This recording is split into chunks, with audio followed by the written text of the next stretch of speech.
voir. À Hitmanguelette, où êtes-vous né très exactement?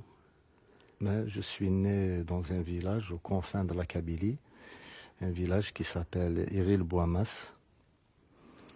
Et c'est un village un peu qui ressemble à tous les autres villages. Vous savez, chez nous, tous les villages se ressemblent. Avec des coutumes? Oui, avec des coutumes. C'est vrai que de village en village, il y a certaines choses qui changent, mais dans l'ensemble, on a des coutumes assez semblables. Des coutumes qui réunissent le peuple? Tout à fait, tout à fait. Et vous avez pu aller à travers la Kabylie en différents endroits, en différents villages? Ah oui, c'est la première chose que j'ai faite quand j'ai commencé à chanter. Je me suis attelé à la tâche de connaître tous les villages, toutes les régions, ce que j'ai fait et ce que je n'ai pas regretté du tout, parce que j'ai découvert d'autres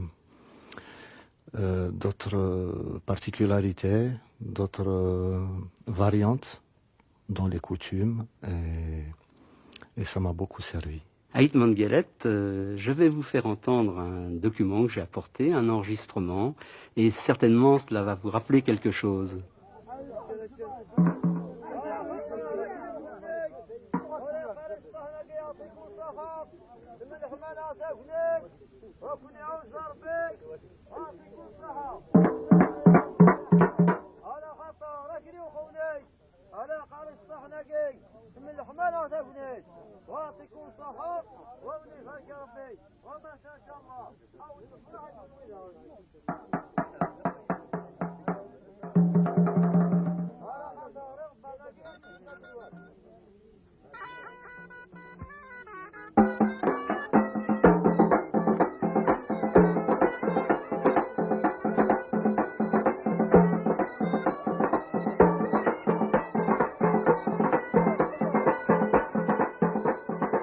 Ça, c'est ce qu'on appelle chez nous Irbalen. Irbalen, c'est un groupe donc de musiciens traditionnels qui jouent surtout dans les fêtes. Et ça se passe un peu de la même façon dans tous les villages. Et là, je crois avoir entendu des annonces. On annonce parce que tous les amis, tous les voisins de celui qui organise la fête font des offrandes en argent, et ils sont systématiquement annoncés. À chaque offrande, on annonce le nom de celui qui vient de faire l'offrande et qu'on remercie. Il s'agit d'un orchestre de mariage constitué de 2 raïtas. La raïta, c'est une sorte de hautbois, et puis un tabel qui est un gros tambour que l'on frappe avec des baguettes. Et puis il y a aussi des bendirs. Et pour tout vous dire, à Hitmanguelette, j'avais enregistré cela en 1972 en Haute-Kabylie, pas loin de Tixirt et pas loin de Tizi Ouzou, dans les montagnes. C'est exactement ma région. Et effectivement, j'ai reconnu là le son de Doraïta, je crois. Et du tbel, donc, cet instrument qui se joue des deux côtés. Donc, il y a des pots tendus des deux côtés. Et du bendir, dont on a déjà parlé. Et c'est systématiquement le même genre de groupe qu'on retrouve pratiquement dans tous les mariages en Kabylie.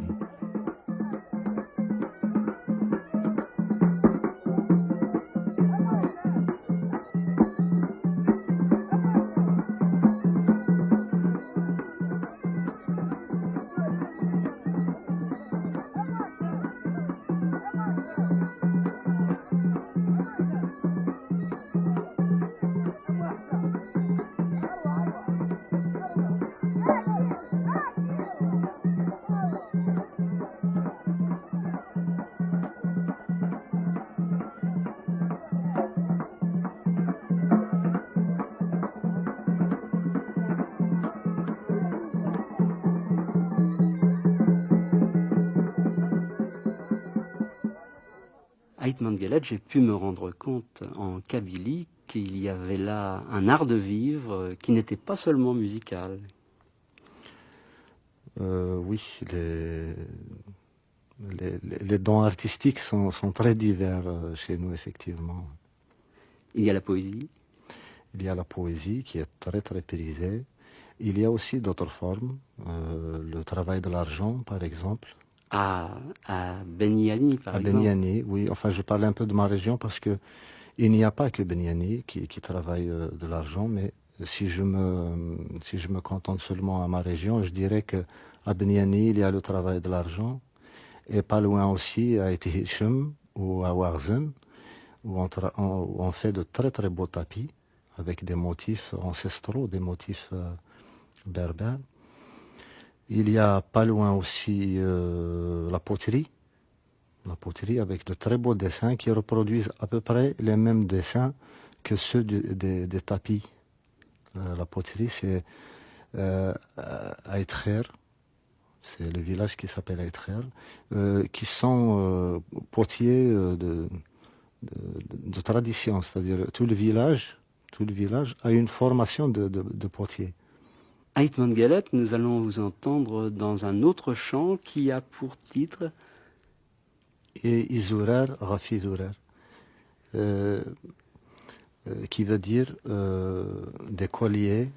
Ça, c'est une image, c'est pour dépeindre un peu les villages qui constituent des parures autour des montagnes. Des colliers autour des montagnes. Des colliers autour des montagnes. Et que disent les paroles? Ben, les paroles dépeignent un petit peu c'est comme si je prenais un visiteur par la main et que je lui fasse visiter la Kabylie en lui expliquant des choses qui sont moins évidentes. Un petit peu la souffrance des gens, parce que la beauté des sites, quand on prend quelqu'un pour lui faire visiter, on n'a pas tellement besoin d'en parler, c'est très visible. Alors je lui parle de beaucoup de choses qui sont moins visibles. Quand on parle de souffrance, c'est la difficulté de vivre dans une région quand même qui est assez ingrate et tout. Donc les gens sont influencés par ce genre de vie.